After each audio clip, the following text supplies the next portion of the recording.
স্বাধীনতা শুধু একটি মানচিত্র বা 10 ফুট বাই 6 ফুটের পতাকা নয়, বুকে বুলেট বিদ্ধ হওয়া বীর সেনানীর স্বপ্ন, যারা চেয়েছিলেন মুক্ত বাতাসে বুক ভরে নিঃশ্বাস নেবে বাঙালি, নিবিড় এক বিশুদ্ধতায় নেবে সোঁদা মাটির ঘ্রাণ। জাতীয় স্মৃতিসৌধে জাতির সূর্য সন্তানদের স্মরণ করে সেই প্রত্যাশাই আবারও উঠে এলো সর্বস্তরের কণ্ঠে।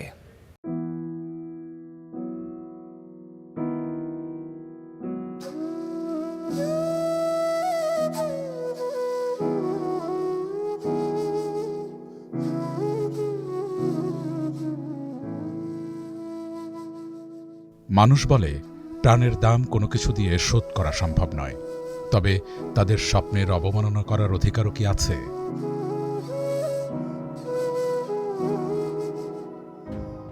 আজ উৎসবের আলোয় নয়, বরং নিভৃত আত্মজিজ্ঞাসায় মানুষের প্রশ্ন, আমরা কি সত্যিই তাদের সেই স্বাধীন বাংলাদেশ হতে পেরেছি?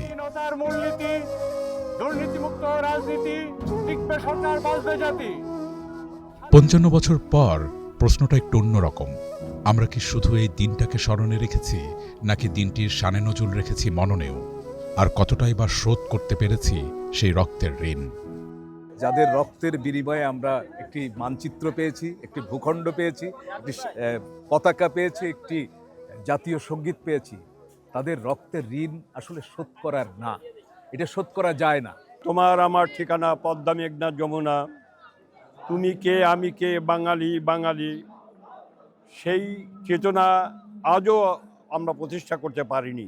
চেষ্টা চলছে, কারণ আমাদের রাজনীতিতে এমনভাবে একবার এক একটা পট পরিবর্তন হয় যাতে বাধাগ্রস্ত হয় এই ঋণ শোধের।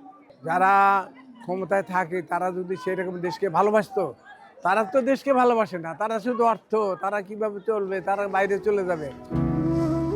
স্বাধীনতা তো কেবল একটি মানচিত্র কিংবা 10 ফুট বাই 6 ফুটের একটি পতাকা নয়। যারা নির্ভয়ে বুকে বুলেট বিদ্ধ হয়েছিল, তাদের রক্তাক্ত বুকেও স্বপ্ন ছিল স্বাধীন একটা আকাশ শুধু নয়, এই দেশে মানুষ নিঃশ্বাস নেবে স্বাধীন হাওয়ার বিশুদ্ধতায়, সোদা মাটির ঘ্রাণে। যে মাটির বুকে ঘুমিয়ে আছে লক্ষ মুক্তি সেনা। এই মাটি যেন শুধু মাটি নয়, এটা ইতিহাসের সবচেয়ে গভীর স্মৃতিস্তম্ভ, যার পরিধি ৫৬,০০০ বর্গমাইল। কিন্তু শেকড় থেকে বিচ্ছিন্নতার সুরে সেই জমিনও যেন বাস করছে অবহেলার সংসারে। কেমন আছে ৫৬,০০০ বর্গমাইলের সেই মাটি? এই লক্ষ মুক্তি সেনা আমাদের মাটির নিচে ঘুমিয়ে আছেন এই স্বাধীনতার জন্যে, কিন্তু স্বাধীনতার যে প্রকৃত অর্থে স্বাধীনতা, সেটি আমরা এখন অর্জন করতে পারিনি। ভূমির কোথাও কোথাও স্বাদ পাবেন নোনা রক্তের মতো স্বাদ, কোথাও কোথাও পাবেন নোনা ঘামের মতো স্বাদ। এই টেস্টের ভিতর দিয়ে কিন্তু মানুষ মুক্তিযুদ্ধকে বুঝতে চাচ্ছে, গ্রামের সাধারণ মানুষ। কিন্তু আমরা কয়জন মানুষ এই উপলব্ধি করি?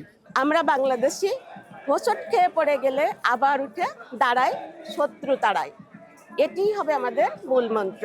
আমরা অনেকেই হয়তো চেষ্টা করছি, অনেকেই চেষ্টা করছি না। আমাদের প্রত্যয় থাকবে এই যে আমরা চেষ্টা করেই যাব। হাল ছেড়ো না বন্ধু, কেবল কণ্ঠ ছাড়ো জোরে, দেখা হবে তোমায় আমার অন্য গানের ভোরে। প্রশ্ন হলো, রাস্তা থেকে রাষ্ট্র কিংবা রাজনীতি থেকে মানুষের বিবেক কতটা গেঁথে আছে সেখানে স্বাধীনতার আবেগ?